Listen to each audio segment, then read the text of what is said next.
Êxodo, capítulo de número 3. Vamos continuar sobre Moisés.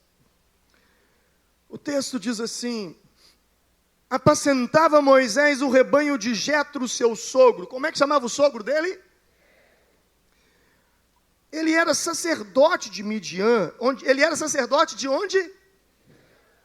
Levando o rebanho para o lado ocidental do deserto, chegou ao monte de Deus, a Horebe, e apareceu-lhe o anjo do Senhor. O anjo do Senhor apareceu-lhe numa chama de fogo, no meio de uma sarça. Moisés olhou, e eis que a sarça ardia, porém ela não se consumia. Então disse consigo mesmo: irei para lá e verei essa grande maravilha, porque a sarça não se queima. Vendo o Senhor que ele se voltava para ver, Deus, do meio da sarça, o chamou e disse: Moisés, Moisés. E ele respondeu: eis-me aqui. E Deus continuou: não te chegues para cá, tire as sandálias do teu pé, porque o lugar em que estás é terra santa. E disse mais: eu sou o Deus de teu pai, o Deus de Abraão, o Deus de Isaque e o Deus de Jacó. E Moisés escondeu o rosto, porque temeu olhar para Deus. E Deus disse: certamente vi a aflição do meu povo que está no Egito. Ouvi o seu clamor por causa dos seus exactores. Conheço-lhe o sofrimento, por isso desci, a fim de livrá-lo das mãos dos egípcios e para fazê-lo subir daquela terra a uma terra boa e ampla, uma terra que mana leite e mel, o lugar do cananeu, do eteu, do amorreu, do ferezeu, do eveu e do jebuseu. Pois o clamor dos filhos de Israel chegou até a mim, e também vejo a opressão com que os egípcios os oprimem. Vem agora, e eu te enviarei a Faraó, para que tires o meu povo, os filhos de Israel, do Egito. Amém. E glória a Deus. Glória a Deus. Obrigado, Senhor, por essa palavra lida, que por si só já contém tanta coisa para a nossa vida. Mas eu te peço graça para comunicá-la a esse povo que aqui está nessa manhã, aquele que assistirá essa mensagem pelo Facebook ou pelo YouTube, que o Senhor possa abençoá-lo de uma forma poderosa. Amém, amém, amém, amém. Irmãos, já há algum tempo, o Senhor tem falado tão profundamente no meu coração sobre o chamado, a vida, a renúncia, o ministério de Moisés.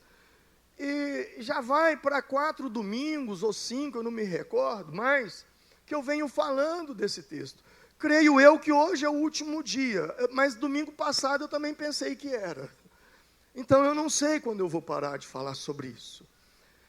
Mas o fato é que todos nós conhecemos a história, que o povo hebreu estava escravizado, estava sofrendo muito, e que Deus envia Moisés para libertar esse povo. Mas nesse processo de chamar Moisés, Moisés era filho da filha de Faraó, ou seja, ele estava morando no palácio de Faraó, e agora ele toma uma decisão de renunciar tudo o que tinha, abrir mão de tudo e cumprir a sua missão de vida, cumprir o seu propósito, o propósito pelo qual ele nasceu e Deus o livrou dentro daquele cesto que navegava sobre as águas do Nilo, e você conhece muito bem essa história. Deus livrou ele. Agora chegou o momento, ele tinha que tomar uma decisão. Por um acidente ele mata um egípcio, e a situação fica um pouco complicada para ele, e ele agora diz: vou assumir quem eu sou. Não dá para viver mais assim. Sabe, gente, tem um momento na nossa vida que não dá para a gente ficar tentando bancar um personagem. Tem um momento na nossa vida que não dá para a gente ficar tentando ser quem de fato a gente não é. Tem um momento que a gente tem que chegar e falar: olha, eu sou isso aqui mesmo. E Moisés assumiu sua identidade. E ao assumir a sua identidade, ele foge para o deserto. Moisés tinha 40 anos de idade. Moisés então vai para o deserto, e no deserto, na terra de Midian, ele conhece ali uma mulher, e ele conhece essa mulher, e ao conhecer essa mulher, que se chamava Zípora, então agora ele casa com ela. Ela era filha de Jetro, sacerdote de Midian. Moisés então foi trabalhar ali com o sogro, cuidando do rebanho, e como ele sempre fazia, mas teve um dia em que ele resolveu ir um pouco mais além, um pouco mais adiante, talvez por causa da falta de pasto, e ele vai. E quando ele está ali cuidando do rebanho, ele tem uma visão, ele viu uma coisa que ele estava cansado de ver. Ele viu uma sarça, um arbusto pegando fogo. Isso não era novidade. Isso acontecia sempre. Como nós vemos nos últimos dias pela televisão, grandes incêndios, como aconteceu na Ilha de Madeira em Portugal, como aconteceu agora na Grécia, e como nesses últimos dias aconteceu nos Estados Unidos, aquela onda de calor, ela provoca ali o incêndio, por causa que a lenha tem combustão. Então vem o fogo e a floresta incendeia, tudo pega fogo. Então Moisés estava cansado de ver aquelas sarças, aqueles arbustos se queimar. Mas algo chamou a atenção de Moisés, é que ela pegava fogo, porém o fogo não a consumia, porque quando o fogo pega numa madeira, ela se transforma em carvão, depois se transforma em cinzas, mas aquela não, ela permanecia, o fogo estava ali, ela permanecia queimando. E foi justamente nesse momento então, que Moisés se aproxima dela. É uma excelente visão, eu preciso ver isso mais de perto, eu tenho que entender, eu não estou entendendo, afinal de contas, tem 40 anos que eu estou aqui. Moisés já estava fazendo 80 anos, irmãos. Ele falou, eu estou com 80 anos, já estou caducando, eu tenho que chegar lá para ver esse negócio. Porque quando ele saiu do Egito, ele tinha 40 anos de idade. E agora, quando ele está pronto para voltar para o Egito, 40 anos se passou em Midian, no deserto. Ele já está com 80 anos. Quando ele chega ali e ele olha para aquela sarça, e ele se aproximando, agora complicou mais ainda. O que era estranho, um fogo que não fazia com que a sarça se desfizesse, agora ele já começa a escutar uma voz. E a voz dizia, Moisés, Moisés, não te chegues para cá, porque o lugar em que tu estás é terra santa. Tira as sandálias dos teus pés. E Moisés então vai lá. Ele faz o que estava ouvindo ali naquela voz. Ele deve ter ficado impressionado.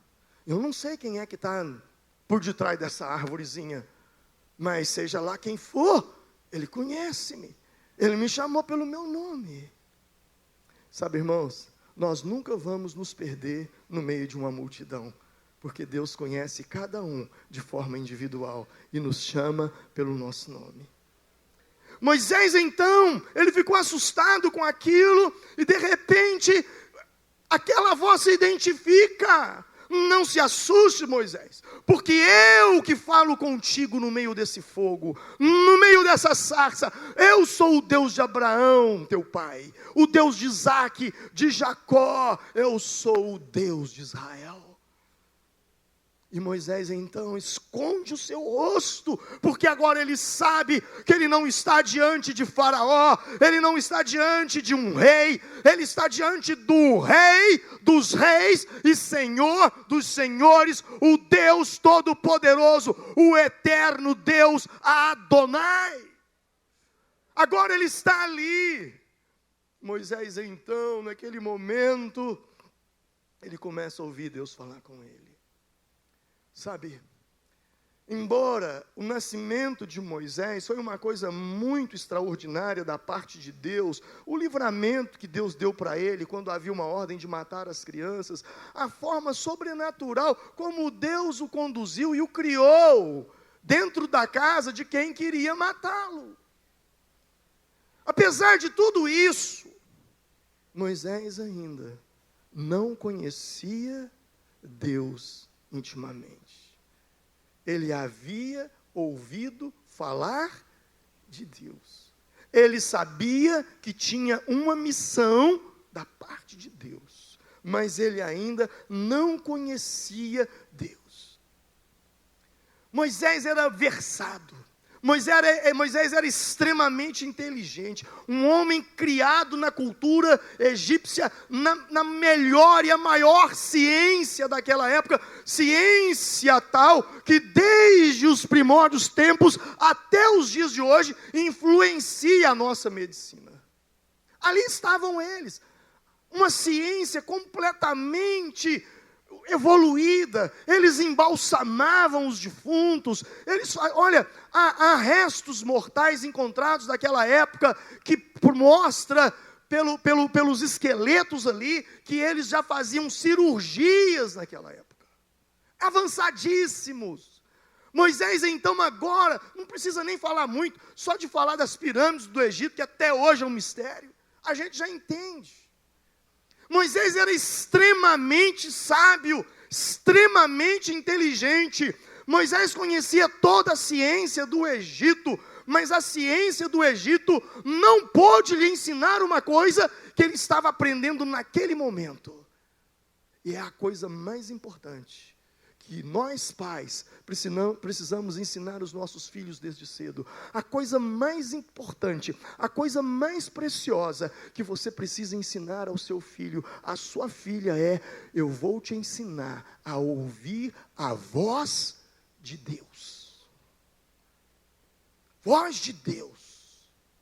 Moisés agora aprende a ouvir a voz de Deus, ele reconhece aquela voz. Eu me lembro de um dia em que eu havia chegado do culto. Eu era um membro da igreja, um jovem, e havia entrado para o meu quarto, e fiquei lendo a Bíblia por um tempo, e disse, agora eu vou dormir. E quando eu apaguei as luzes, eu deitei ali na minha cama, de repente veio uma voz, como que preenchendo todo o quarto, e a voz estava dentro de mim e fora de mim, eu nunca tinha passado por aquilo, e aquela voz disse assim, esta noite você terá um sonho com ovelhas. E me deu aquele arrepio, e eu levantei correndo, abri a porta do meu quarto, que dava para uma copa na casa dos meus pais, eles já estavam dormindo, não tinha mais ninguém ali, eu voltei correndo, abri a janela, não tinha ninguém de fora da janela, e eu temi e tremi na presença do Senhor naquela noite. E o fato foi que eu adormeci, e quando eu adormeci, eu tive um sonho. Eu sonhava que havia uma montanha muito alta, ela não era tão íngreme assim, tão reta, ela era uma montanha disfarçada assim, o relevo dela, ela era grande.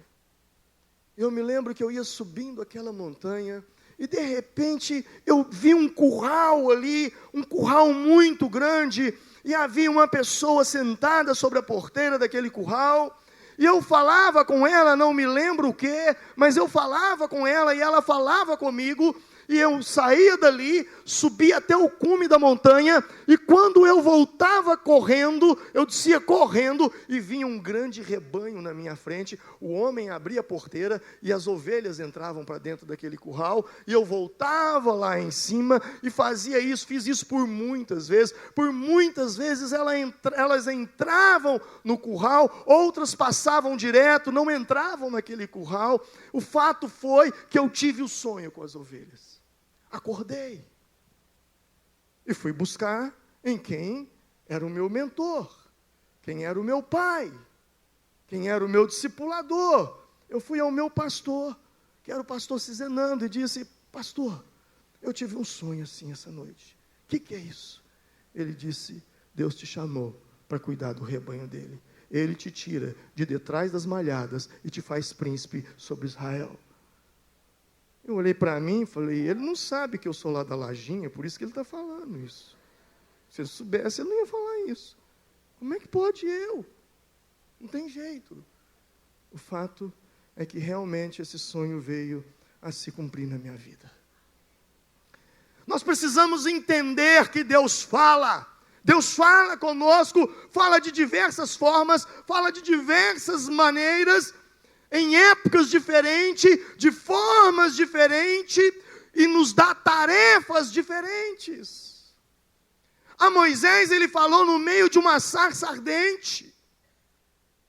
Eu poderia dizer, a Davi foi diferente, foi através de Samuel, ungindo-o com óleo. A Isaías, capítulo 6, ele fala quando o rei Uzias morre. Isaías diz, no ano em que morreu o rei Uzias, eu vi o Senhor. Eu vi o Senhor e ouvi a sua voz.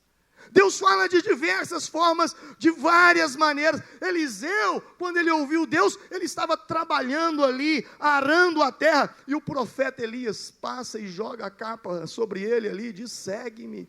É de muitas maneiras, cada discípulo foi de um jeito. Eu não sei como é que Deus falou com você, mas se nós pegarmos aqui a forma de cada um tem uma história para contar. Mas Deus fala conosco. E nós precisamos entender, a reconhecer a voz dEle. Por que nós precisamos reconhecer a voz dEle? Sabe por que nós precisamos reconhecer? Porque nós podemos perder a oportunidade quando ela vier ao nosso encontro. Se a voz de Deus falar com você hoje, você está pronto? Você consegue ouvir? Você consegue entender que é Ele? Quando Samuel estava morando na casa de Eli, lá no tabernáculo com Eli, por 3 vezes ele ouviu, Samuel estava dormindo e veio a voz, Samuel. Ele ouviu e pensou que era Eli.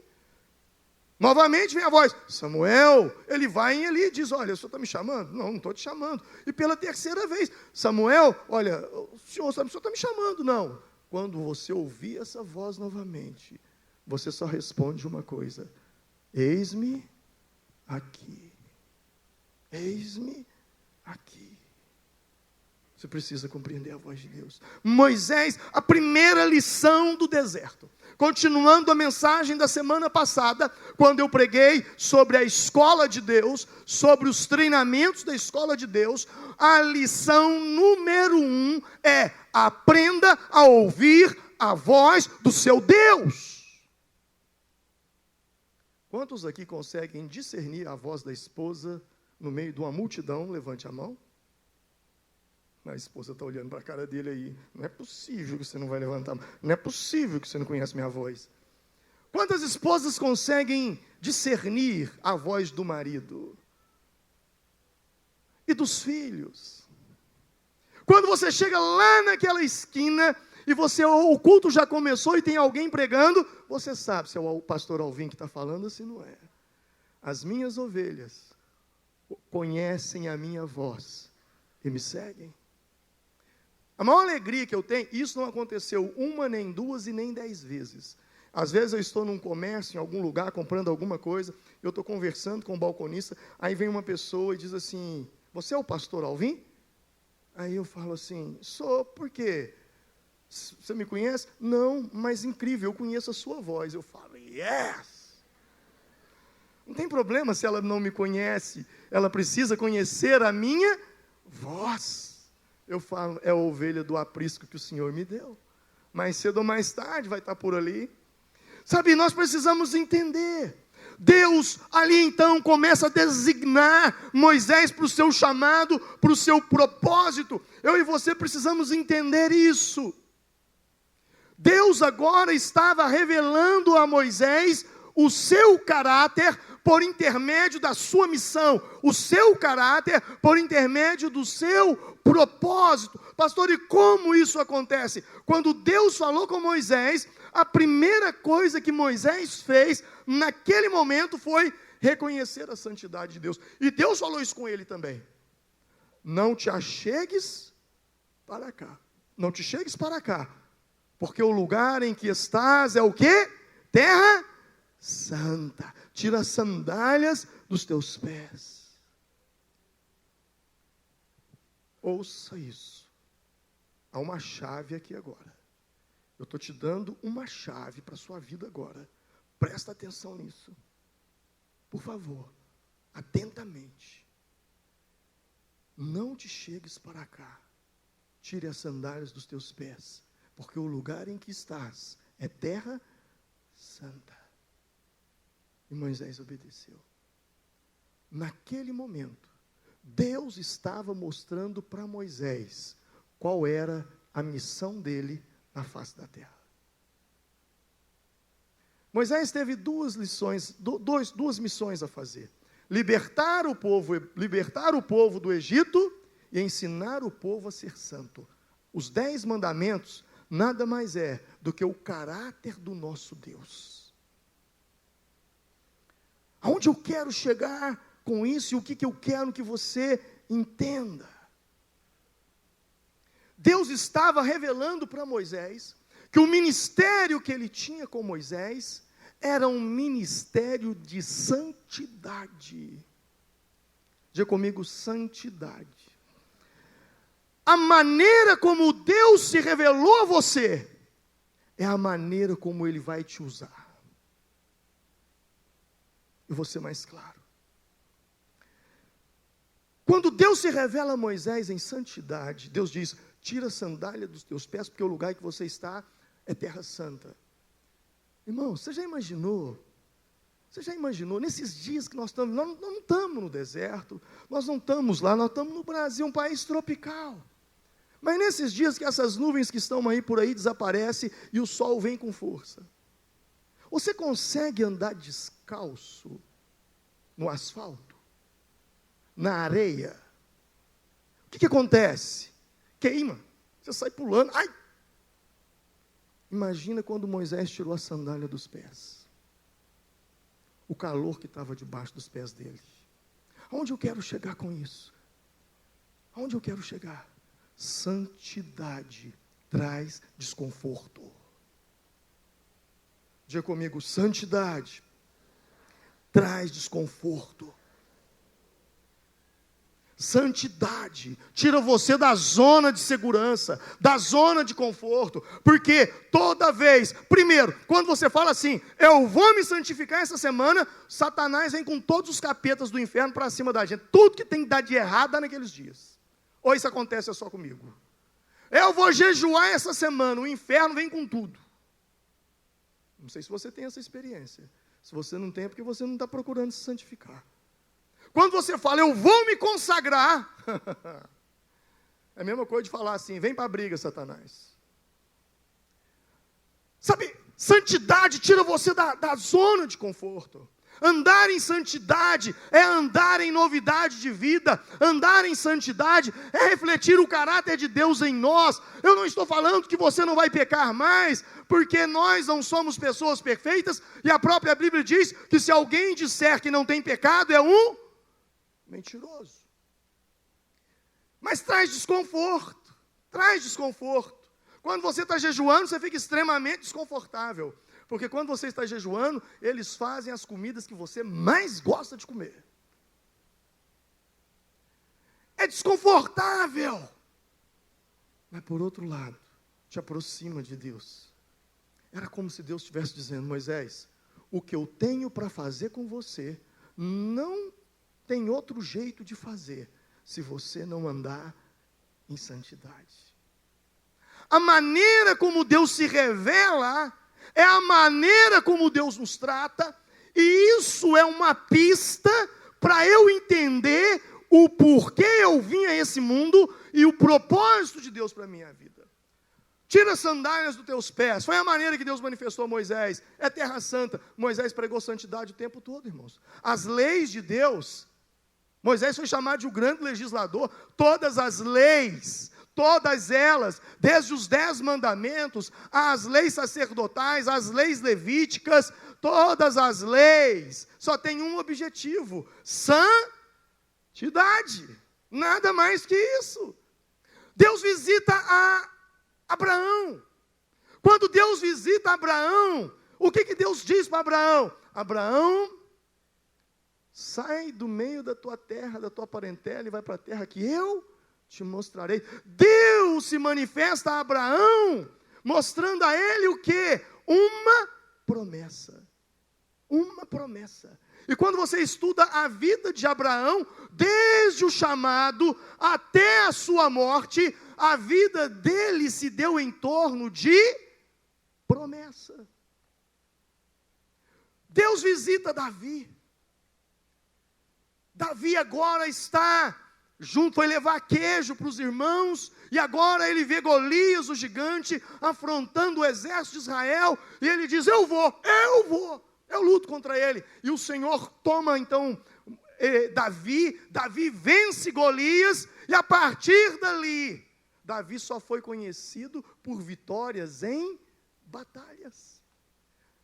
Golias não foi o único o gigante que Davi derrubou. Ele foi o primeiro.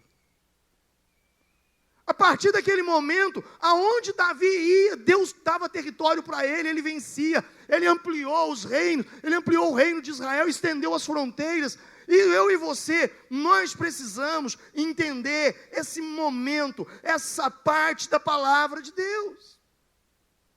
Quando Deus chama Samuel, naquela noite que Deus o chama, Samuel, e ele levanta de madrugada e diz, eis-me aqui, Senhor. O que o Senhor falou com ele? Samuel, eu vim trazer juízo sobre a casa de Eli e sobre o povo de Israel. A partir daquele momento, todo o ministério de Samuel foi um ministério de juízo. Ele declarou juízo sobre o sacerdote Eli, declarou juízo sobre os filhos dele. Ofine e Finéias morreram. A esposa estava grávida. Quando chegou a notícia que o marido tinha morrido, ela também cai, dá à luz ali e morre. O pai cai da cadeira e morre.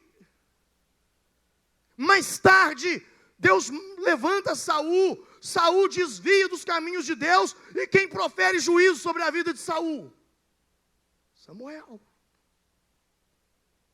Quem está entendendo? Uma pergunta. Como é que foi que Deus se revelou a você pela primeira vez? Qual foi o primeiro milagre? Qual foi a primeira vez que você disse, Deus está comigo mesmo? Isso aqui foi Deus. É uma pista para você entender o seu chamado e o seu propósito sobre essa terra. Quem pode dizer amém? É assim que Deus faz conosco. Ao contrário, eu cito o profeta Elias. Quem foi Elias? O profeta do fogo, sim ou não? Ele orava, fogo caía do céu, consumiu os soldados lá, os assírios. O Senhor, vem conosco, homem de Deus. Se eu sou homem de Deus, esse fogo do céu consuma a ti, teus 50. E aí foi 3 vezes, matou 3 pelotões de 50 homens, com fogo de Deus descendo do céu. O ministério de Elias era o ministério do fogo, ele era o profeta do fogo. No Monte Carmelo, quando então ali está o desafio contra os profetas de Baal, em 1 Reis 18, 19 ali, quando Elias então fala, olha, o Deus que for Deus, responderá por meio de fogo. E aí os profetas de Baal passaram a manhã inteira dançando na presença de Baal, e gritavam e nada. E Elias então agora faz uma oração de 8 segundos. Deus, se tu és Deus em Israel, e se eu sou teu servo, manda fogo e consuma esse holocausto agora. 8 segundos, o fogo caiu. A identidade do ministério de Elias era fogo. Tanto é que, um dia, ele disse para o rei Acabe, agora, depois dessa seca, eu vou orar por chuva. Lembra? E ele sobe ao monte, leva o seu discípulo, e aí Elias começa a orar. Quantos segundos que ele orou lá no Carmelo para descer fogo do céu? 8 segundos. Imagina Deus respondendo a oração sua em 8 segundos. Aí agora Elias sobe no monte e pensa, é 8 segundos. Senhor, Deus de Israel, abra os céus para que chova. Funcionou não. Deus de Israel, abra o céu para que chova. Não. 2 vezes, 3 vezes, 4 vezes. Sabe quantas vezes Elias teve que orar por chuva? Quem se lembra? Quem se lembra? 7 vezes. Na 7ª vez ele pergunta, e aí, você não está vendo nada não, meu filho? Me ajuda aí. Eu estou vendo uma pequena nuvem na forma da mão de um homem. Aí Elias falou, esse é o sinal, porque já apareceu nuvem, pode correr que vai em água. O que eu quero te dizer é que Elias não era o profeta da água, ele era o profeta do fogo. Porque ele era o profeta do fogo, 8 segundos Deus lhe respondeu. Como ele não era o profeta da água, ele teve que fazer uma vigília de 7, sei lá se foi 7 horas de oração. Quem está comigo aí? Quem está comigo aí? Existem coisas que Deus responde para você assim, ó. Pá, pá, pá, pá, pá, pá, pá. Sabe por quê? Porque esse é o teu chamado. Esse é o teu ministério. Você entendeu isso? Está dentro de você. Deus compartilhou contigo. Então põe isso para funcionar. Sabe, põe isso para funcionar. Deixa isso acontecer na sua vida. No treinamento de Deus, Deus então ensina a nós que aquilo que Ele se revelou primeiro a nós, é aquilo que vai nos acompanhar. Meu irmão, você foi salvo pela música? O que te impressionou na igreja, o que te impressionou na obra de Deus foi a música. Eu te pergunto, o seu lugar é aqui, ministrando na casa de Deus. Ah, pastor, quando eu vi aqueles obreiros, um orou por mim, eu caí com o poder de Deus, algo aconteceu na minha vida. Toda vez que eu entro nessa igreja, eu lembro daquele dia que o obreiro impôs a mão em mim. Então seu ministério é ser obreiro. Ah, pastor, eu fui numa célula, e lá naquela célula eu fui tão acolhido, eu fui tão amado. Sabe, o amor daqueles irmãos me constrangeu tanto, que naquele dia eu abri meu coração para Jesus. Seu ministério é célula. Não queira operar naquilo que Deus não te chamou para fazer. Vai dar BO, vai dar errado, não vai funcionar para a sua vida. Eu e você, nós só vamos cumprir a missão de Deus para a nossa vida quando nós entendermos o chamado do caráter de Deus na nossa vida. Interessante que Moisés vê a sarça ardendo. Ele vê a sarça ardendo. E quando ele vê a sarça arder, não foi a sarça arder que o impressionou. Não foi. Não foi o fato da sarça pegar fogo, porque pegava fogo todo dia. Mas foi o fato dela permanecer queimando. Há uma palavra para a nossa vida aqui. Há uma palavra. O que impressiona a Deus não é o fato de um dia você sentir muito a presença de Deus e queimar. O que impressiona a Deus é o fato de os anos ir passando e você continua queimando do mesmo jeito. Queimando do mesmo jeito, queimando do mesmo jeito, queimando do mesmo jeito. Levíticos, a Bíblia diz em Levíticos 6, o fogo arderá continuamente sobre o altar e nunca se apagará. Amém? Não adianta você ir lá no encontro você pula, você chora, você ora em língua, você vira cambalhota, oh Deus, aleluia, que maravilha, e você entra por aquela porta ali, tem dia que a igreja está até indiferente, está todo mundo assim, você está pulando aqui, igual louco aqui na frente, você queimou. No outro culto eu estou esperando você entrar de novo, mas cadê você? Parou de queimar. O que aconteceu? É muito fácil ir lá por 24 horas de adoração, com Danduque, Cirilo, Ana Paula Valadão. Meu irmão, até o cara que é descrente, naquela hora é vida crente. E ali, meu irmão, você rola, você pula, aleluia, glória a Deus. Eu vou para missões, eu vou para a África, eu vou para a Ásia. Não quer saber onde é que está pior, eu vou lá para o Iraque, eu quero ficar lá no meio daquilo. Eu quero ir lá para o Talibã, lá para o meio do Estado Islâmico. Tamanho é o fogo em você lá no 24 horas de adoração. Semana seguinte, a sarça parou de queimar. O que foi? O que foi? Eu quero desafiar todos os membros dessa igreja. Qual foi o dia, ao longo desses 25 anos, que eu proibi sentir a presença de Deus dentro dessa igreja? Que eu proibi rolar, pular, virar cambaiota, cair, plantar bananeira, chorar. Qual foi o dia? Então não olhe para mim como culpado disso. Ah, mas o louvor, não sei o que tem. Você não precisa de louvor, você põe um CDzinho lá na sua casa, você sente. Quem está entendendo, diga amém. Sabe, o desafio não é queimar.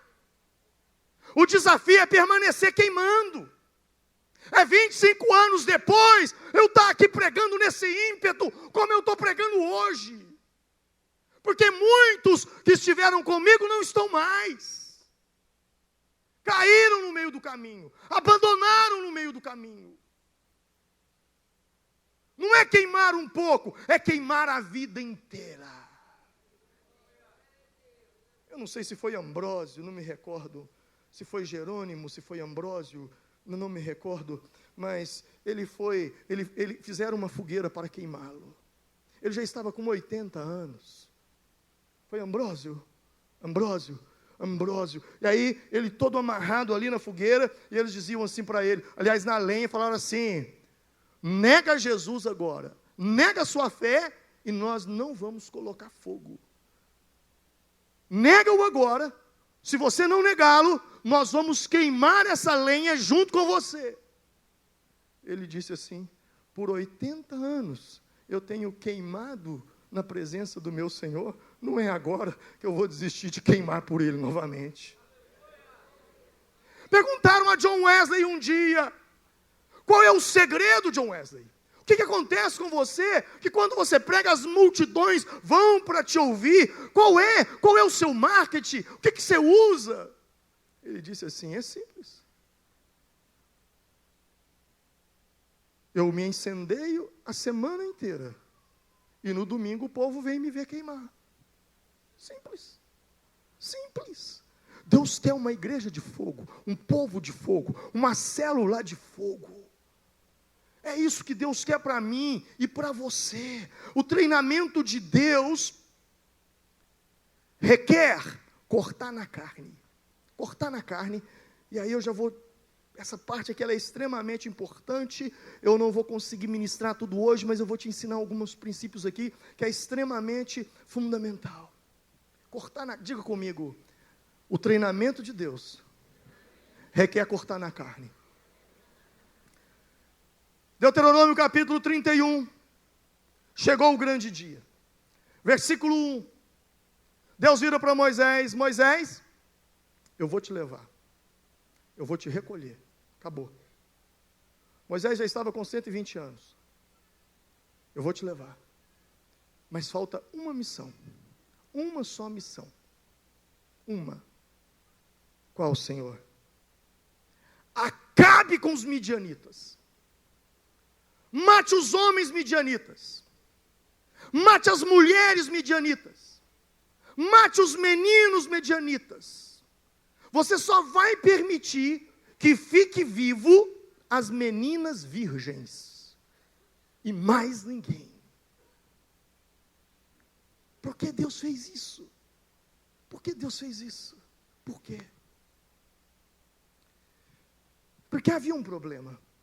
Lá em Números capítulo 23, havia um profeta chamado o profeta Balaão. Diga comigo, Balaão. Não é Balão, é Balaão. E esse profeta Balaão, ele é contratado por Balaque para amaldiçoar Israel. E a princípio ele disse: não, eu não vou, acabou indo. Montou na jumenta, lembra dessa passagem? Um anjo apareceu no caminho da jumenta e não deixava a jumenta passar. Ele batia na jumenta e a jumenta tentava passar, não conseguia. Ele bateu na jumenta de novo, o anjo ficava na frente da jumenta, a jumenta saía, e veio a terceira vez, a jumenta apelou. Você não, meu filho, quem é o jumento aqui sou eu, você não está entendendo? Você que está parecendo ser o jumento. O jumento falou com ele. Aí ele entendeu. 3 vezes. Mas ele foi a Balaque. E ele foi a Balaque, aí os dois se assentaram e falaram: vamos amaldiçoar Israel, vamos amaldiçoar. Tem como julgar isso aí na tela? Não sei se vocês botaram os textos bíblicos lá. Aí lá em Números, capítulo 23, Balaque então ele vai, capítulo 23, versículo 7, isso mesmo. Aí Balaão vai proferir, e ele vai proferir uma maldição contra Israel, versículo 8. E sabe o que acontece aí quando ele está tentando lançar essa maldição? Aí o profeta que ia amaldiçoar Israel diz: como amaldiçoarei a quem Deus não amaldiçoou? E como denunciarei a quem Deus não denunciou?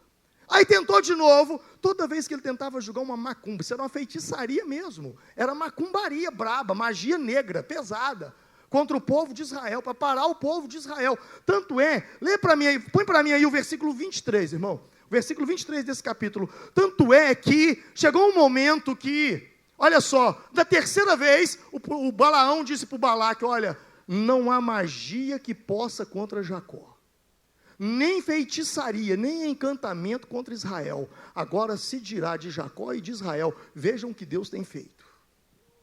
Você está entendendo? Quantos aqui são Israel de Deus? Macumba não pega em você, meu irmão. Macumba não pega. Eu me lembro uma vez que tentaram fazer macumba para mim. Escuta essa história. Foi muito engraçado. Engraçado para mim, ruim para o diabo. E aí, o cidadão chegou para mim e falou assim comigo, falou, ô pastor, tudo bem? Tudo bem. Pastor, é o seguinte, eu queria falar uma coisa com o senhor. Eu falei, o quê? Sabe, lá no centro já tentaram fazer macumba para você de tudo quanto é jeito. Mas não dá certo. Não funciona. E aí eu fiquei curioso. Eu falei, eu preciso ir na igreja desse pastor. Porque nós manda macumba em todo mundo, casamento se desfaz, a outra que não gostava passa a gostar, mas para ele não tem jeito. Eu falei, então está na hora de você vir para a igreja. Tá na hora. Mas não posso, pastor. Mas por que você não pode? Eu falei, não posso. Tem um homem de branco lá naquela esquina e outro homem de branco lá na outra esquina. Para mim chegar até aqui, você não sabe o quanto que eu apanhei para chegar até aqui. Aí eu falei com ele, falei, não, mas você tem que romper com isso, Adriano vai lembrar disso. Você lembra disso? E aí eu virei para ele e falei assim, mas e aí, que você está indo para onde? Estou indo lá para o centro. O senhor está indo para lá? Estou. Pastor, eu tenho uma dor. Ele falou de jeito assim, eu tenho uma dor na boca do estômago. Mas o senhor não tem noção dessa dor. Eu falei, então o senhor vai fazer uma coisa. O senhor trabalha com quais guias? Aí começou a me falar o nome dos guias lá, dos demônios. Eu falei assim, então o senhor vai fazer uma coisa. O senhor entende de chá? Entendo. Meu pai era raizeiro. E era mesmo, meu pai era raizeiro. Eu falei assim, tem uma raiz que cura qualquer dor. É mesmo? Eu falei, é. Só que você não acha em qualquer lugar, não. Ele falou assim, não. É uma raiz, assim, é muito difícil de encontrar. Mas os seus guias sabem onde é que encontra ela. Então ele esfregou a mão, então estou feito aí. Eu falei, você vai perguntar. Como é que chama essa raiz? Eu falei assim, raiz de Jessé. Quem sabe o que eu estou falando? De Jessé, da raiz de Jessé, brotará um rebento, o Messias. Jesus é a raiz de Jessé. Só que eu não falei para ele. Ele falou, não, eu vou até anotar esse negócio aqui. Passou os dias. Eu estava vindo na feira aqui de manhã. Encontrei com ele. Uma pessoa boa, muito boa. Eu falei, ô fulano. Ele, opa, só estou doido para te encontrar. Eu falei, o que foi? Menino do céu. Eu tomei uma surra lá no centro. Eu falei, mas por quê? Ele falou, que a raiz, você mandou falar raiz de Jessé, mas o demônio me bateu tanto, mas tanto, que eu não sei que xingamento que foi que eu falei. O que é raiz de Jessé? Eu saí rindo, falei assim, eu te espero lá no culto, você vai aprender sobre isso. E ele até começou aí, né, Adriano? Logo depois ele morreu, né? Ele tinha um coração muito bom, era uma pessoa boa. A gente pregou para ele, eu acho que você pregou muito para ele também, né? Que naquele momento, último momento da vida dele, quem sabe Deus o fez lembrar da raiz de Jessé. Mas sabe, é interessante porque agora nesse momento, eles tentam fazer uma macumba para Israel, mas não consegue. Aí então acabou o negócio. Balaão desiste. Mas Balaão chama Balaque e fala assim, deixa eu te contar uma coisa. Não tem macumba que pega nesse povo, não. Mas eu tenho uma coisa que se eu te contar, você acaba com eles. O que é? Pega mulheres moabitas e mulheres midianitas. Levem para os homens ter relação sexual com elas. E aí então, você vai destruí-los. E assim foi feito. As mulheres foram para os homens, elas levaram eles a adorar outros deuses. E a Bíblia diz que naquele dia, Paulo escrevendo aos Coríntios, fala que caiu 23 mil homens em um só dia. Números vai dizer que morreram 24 mil homens de praga. 24 mil morreram. Deixa eu te dizer uma coisa. O diabo não consegue entrar na vida de um cristão verdadeiro através da macumba. Então ele tenta através do pecado. Porque o pecado abre brecha para Satanás. Entende isso? Nesse texto eu entendo duas coisas que Deus não tolera na vida de um crente. Mas não tolera: idolatria e prostituição. Deus não tolera isso. Morreu 24 mil homens por causa disso. Aí vem a pergunta: mas por que e agora Deus manda matar as midianitas? Mas por que não manda matar os moabitas? Sabe por quê? Porque Moabe realmente estava no caminho de Israel. Eles tinham razão para tentar lutar contra Israel, mas Midian não tinha. Os midianitas não tinham, e eles lutaram. Eles fizeram tudo isso, e agora Deus diz: manda matar elas, manda matá-las. Ouça isso. Aí depois, sabe, esse pecado de Balaão, ele foi tão grave, que lá no fim da Bíblia, ele é citado, em Apocalipse, capítulo 2, versículo 14, numa das cartas da igreja, depois você confere na sua casa, que ensinou os filhos de Israel a comer do sacrificado ao ídolo e da prostituição. É sério isso. Mas agora, Deus tinha uma promessa. Deus fala: Moabe não. Moabe não por quê? Quem lembra da pregação que eu fiz, o quebra-cabeça de Deus? Alguns dias atrás, quem estava aqui se lembra. Eu acho que vou começar a repregar todas as mensagens, que vocês não guardam. Então, o que acontece? Deus diz agora: Moabe não. Por que Moabe não? Por que não vamos destruir Moabe? Por que vamos destruir os midianitas? Porque Moabe é descendência de Esaú, irmão de Jacó, e eu prometi a Esaú, Deuteronômio vai dizer isso, eu prometi a Esaú essa terra. Segundo, eu tenho um projeto com Moabe no passado, porque são descendência de Esaú, e eu tenho um projeto com Moabe no futuro. Como? Moabe deu a luz, os moabitas deram a luz a Ruth. Ruth gerou Obed. Obed gerou Jessé. Jessé gerou Davi. E da raiz de Davi veio o Messias, o Salvador, o Cristo. Deus nunca faz uma coisa olhando aqui, Ele faz uma coisa aqui olhando lá. E aí eu termino te dizendo o seguinte: o que tem a ver isso com cortar na carne? Agora eles vão destruir Midian. Era uma batalha difícil, era mais difícil que Moisés enfrentou, e agora no fim da vida dele. Por que era mais difícil? Por que essa era tão complicada, pastor? Sabe por quê? Porque agora envolvia família. Ele daria uma ordem para matar os midianitas, e os midianitas moravam em que terra? Midian. E quem era de Midian? Jetro, o sogro de Moisés. Agora ele tem que tomar essa decisão. E quando envolve família, irmão, você tem muitos problemas que você enfrenta eles assim, pode vir em mim. Mas quando é problema de família, sim ou não? A coisa complica. É mais complicado. Quando envolve marido, esposa, quando envolve filho, quando envolve, e agora mata todos eles, só deixa as mulheres virgens. Por que as mulheres virgens? Porque elas não participaram da orgia lá atrás. Bom, pastor, eu não estou entendendo muito bem. Os midianitas eram o povo de Jetro, seu sogro, pai de Zípora, sua mulher. Agora imagina a luta que foi na cabeça de Moisés naquele momento.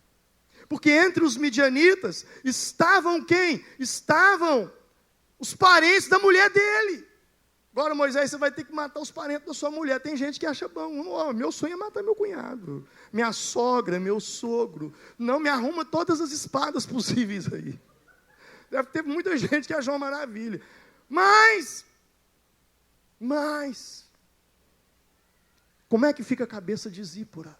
O que passa na cabeça daquela mulher? A tribo do meu pai sendo massacrada por ordem do meu marido. Por isso eu digo, tem que cortar na carne. Quando você realmente quer aquilo que você busca em Deus, Você precisa andar em obediência, e obediência não é para covarde. E às vezes Deus tem muitos propósitos em quem a gente ama, não que a gente vai matar, mas às vezes você fala assim: Deus, salva a minha família. Quantos já oraram assim? Salva a minha família. Sabe o que acontece? Às vezes um morre, para toda a família você salva. Eu conheci um pastor aqui em Formiga, ele era pastor aqui. Esse homem pregou para a sua família, ele pregou para os seus genros, nenhum deles foi para Jesus. Esse homem faleceu, esse pastor faleceu. No dia do velório dele, o genro debruçou sobre o caixão e começou a chorar, e naquele dia ele entregou a vida para Jesus, e está firme até hoje com o Senhor. Às vezes é assim que Deus faz, corta na carne. Fechei minha Bíblia. Fechei minha Bíblia.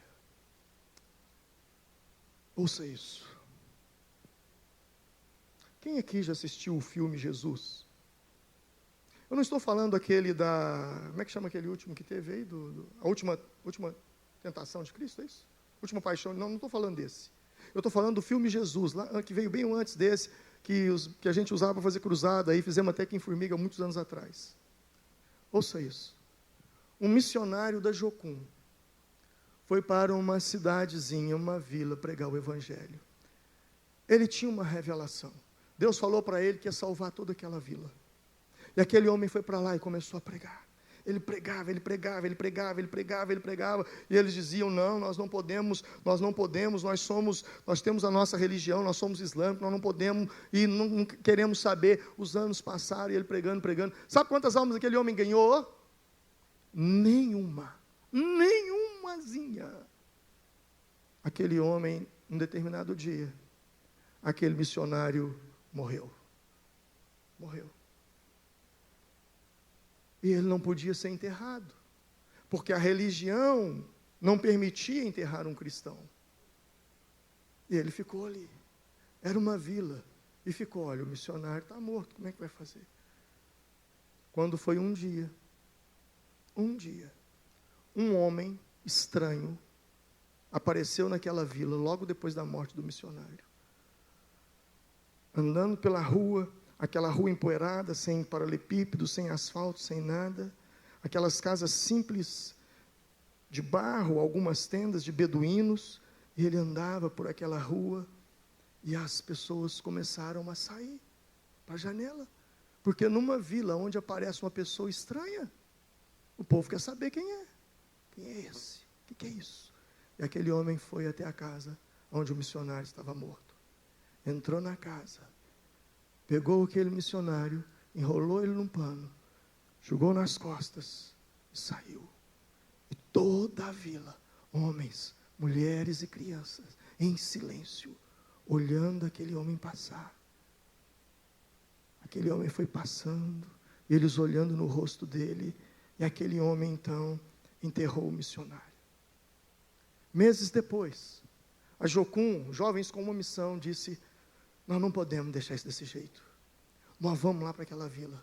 E nós vamos fazer uma obra poderosa lá. Vamos embora, ainda que ele nos mate, mas nós vamos lá. Porque Deus falou com ele que aquela vila ia ser salva. Nós não podemos deixar o sonho de Deus morrer, vamos para lá. E os missionários foram. Levaram telão. Levaram um data show. Armaram um telão.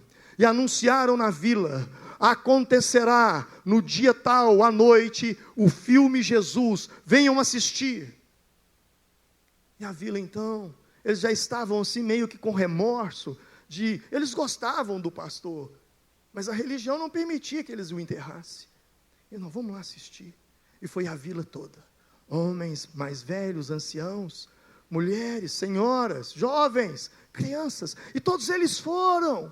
Eles estavam em frente àquele telão, e de repente começa a passar o filme Jesus, e quando Jesus aparece no filme, um olha para a cara do outro e diz: foi esse homem que esteve aqui? Foi esse homem que enterrou o pastor? Esse homem foi aquele, é ele mesmo, o ator do filme. Jesus se transfigurou no ator do filme, foi lá e pegou o missionário e enterrou. E agora eles começam a olhar e dizem: nós conhecemos esse homem, nós conhecemos, ele esteve aqui, ele enterrou o missionário, foi esse aí. E naquele momento, no final do filme, vem um apelo: toda a vila se entregou a Jesus Cristo como seu único Senhor e Salvador. Toda aquela vila foi salva. Amém? Você pode glorificar o Senhor? Se coloque de pé. Todos eles foram salvos, mas o Senhor teve que cortar na carne, permitir a morte do pastor, do missionário, para salvar todos eles. Eu quero te dizer, Deus tem um chamado para você, meu irmão. Deus tem um ministério com a tua vida. O que faz a sua vida ter sentido nessa terra, o que faz a tua vida ter sentido nessa terra, é o fato de você dizer, como o profeta Isaías disse, no dia que ele entendeu o chamado: eis-me aqui, Senhor, envia-me a mim. O que faz você fluir e romper, o que faz a sua vida ter sentido. Ouça isso: a vida não se resume em nascer, crescer, estudar, namorar, casar, ter filhos, ter netos, aposentar e ficar sentado numa cadeira. Isso é muito medíocre, isso é muito pobre, isso é muito mesquinho. Deus tem algo muito maior do que isso para a sua vida. Deus tem algo muito maior. Sabe a profissão que Ele te deu? Sabe as habilidades que Ele te deu? Ele quer que você glorifique o nome dEle através desses dons. Deus tem um chamado para você. Deus tem um chamado espiritual para você. Deus tem um chamado espiritual para você. Feche os seus olhos agora.